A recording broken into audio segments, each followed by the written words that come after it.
What's up, everybody? It's Russell Brunson. Welcome to Marketing Secrets Podcast. Tonight we are going to be hanging out with some Cinnamon Toast Crunch.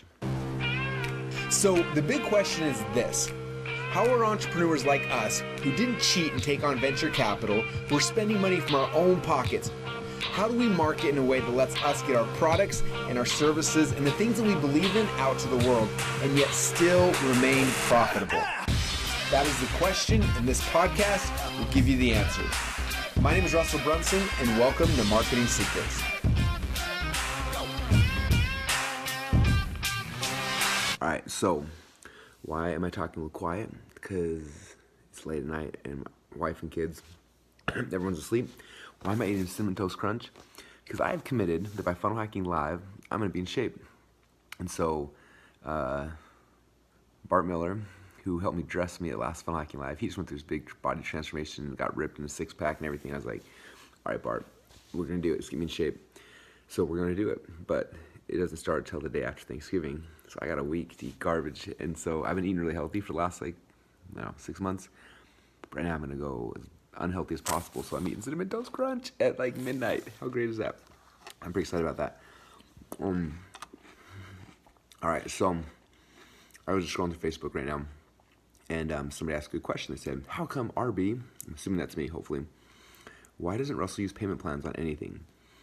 And it was fun because everyone's kind of throwing out their guess on why they think I don't use payment plans and stuff like that. So I'm just going to tell you why. So a couple things. First off, it's not that I don't believe in payment plans. I think a lot of times you'll make more money when you offer payment plans. But there's just things about it that drive me crazy, especially online. One of the big ones that drive me crazy is the fact that there's no repercussions. If somebody signs up for a $1,000 course and you do a 3-pay of, whatever, and they do one of the 3 payments, they don't do anything else. There's nothing you can do. You can't go after them. You can't close on them. It's just kind of frustrating, in digital world. Unfortunately, a lot of people who we get one payment through, they'll go through some of the course and they feel okay not doing it. That just kind of bugs me. But that's not really the real reason. The real reason why I don't do them for the most part, and I won't say I won't do them because there'll be situations I'm sure I will in the future. One of our new hiring coaching programs, we will be having a payment program, which I've never done that in the past, but we will be just to help people with cash flow and stuff like that. But the main reason I don't is because one person commented, they said, Russell doesn't do it because Russell's rule is don't sell to broke people. And well, that's mostly true. It's not that I don't like broke people or that I don't want to help them, right? But if you study my stuff, especially .com Secrets, in the book I talk about the value ladder, right? Where I'm taking people up a value ladder. And I know full well a lot of people come to my world and they don't have money when they first come in. So I'm like, okay, how can I provide the most value possible so they have everything they need to be successful, right? And on the front end are my books, or my perfect webinar training, and things like that are free plus shipping or really low price. And I don't hold stuff back on that. Okay, Dan Henry's a good example. He struggled for years. He read the .com Secrets book, learned how to do my webinar, did it, made $1 million in 5 months, right? So, and I've been giving away the perfect webinar now for 2 or 3 years, just like the script and the video and PowerPoint slides. And people always ask me, why do you give it away for free? That's your best stuff. I'm like, because if someone uses it and they make money, then they can afford my expensive stuff. So for me, it's that's really more my goal is I want people to come in. I want them to use the stuff I have, and it makes them more money, and then they can come to the next things. If they're jumping up to 4 or 5 tiers, if they have money, that's fine. They can shortcut success. But I almost feel like sometimes it doesn't serve your customer to shortcut their success. When we first started doing Funnel Hacker TV the very first time,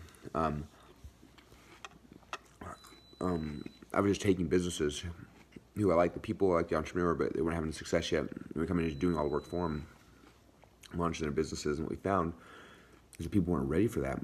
And we launched it, handed it back to them, and these people that get these businesses back, they hadn't learned all the stuff they needed to have success with it, and they struggled. And despite the fact that I gave them the keys to a Ferrari, they couldn't drive the Ferrari.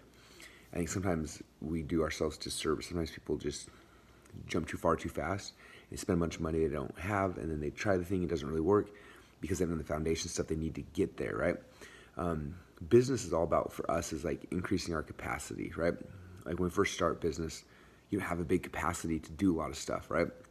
I didn't. When I got started, my capacity was you know, I struggled to read a book, and then I read a book, and I was like, well, the book was awesome. And then my capacity expanded a little bit, and I just more and expanded and more and expanded. Now, 15 years later, we're running a huge company. We're, one of the top, probably 200 or 300 most visited websites in the world, making a lot of money, doing a lot of stuff, helping a lot of people, like all those things. But like, man, if I would have just been handed this 15 years ago, I promise you, I would have destroyed it. Like, not because I wanted to, but because I wasn't ready for it. And I think a lot of times, I know I could sell more stuff if I offer these huge payment plans, let people in, but the reality is someone comes in on a payment plan they can't afford, and they're trying to learn stuff and they can't afford it, and then then they need to go buy traffic, or they need other things they need to do, and they can't afford it. Like, it doesn't really serve them or me. So I want people to grow with us, right? And so that's why we do stuff. So we stuff, low ticket stuff, mid tier, high tier, and things like that, right? And that way people come in, they learn, they apply, and then if they get value, then they should naturally send up, right? It's kind of like in my stack, I have a line that I say in there. It's funny because it's a really good closing line, and I've seen a lot of people knock it off since I started using it, but it's true for me, right? And for me, it says, I have a philosophy here in my company that if I can't make you money, then I don't deserve yours. And I honestly actually do believe that, which is why I don't just go and hard close everyone on these huge payment plans. And I see a lot of people do product launches and they're selling $2,000 course or 12 payments at $300. I'm like, 12 payments at $300. Like, I remember being those days, and that was like, that's a lot of money, right? And like, it almost does them a disservice. It's like, okay, if I had 12 payments, $300, like when, 12 months from now, then I'll have my stuff in place and I can start buying ads again because I have this huge budget of $300 a month. Anyway, so that's one of my thoughts. So yeah, hope that kind of helps. And again, it's not that I won't do payment plans. I will do them in the future. There'll be times and seasons I will do them. A lot of businesses I recommend them, so it's nothing against them.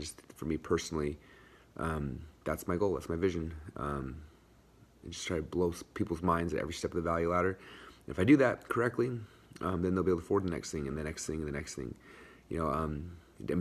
I could tell you probably a couple dozen examples of this, but Dan Henry's one of my favorite. He joined in a circle, and he posted on Facebook. He was like, I don't know why I joined Russell in a circle. I feel like I got.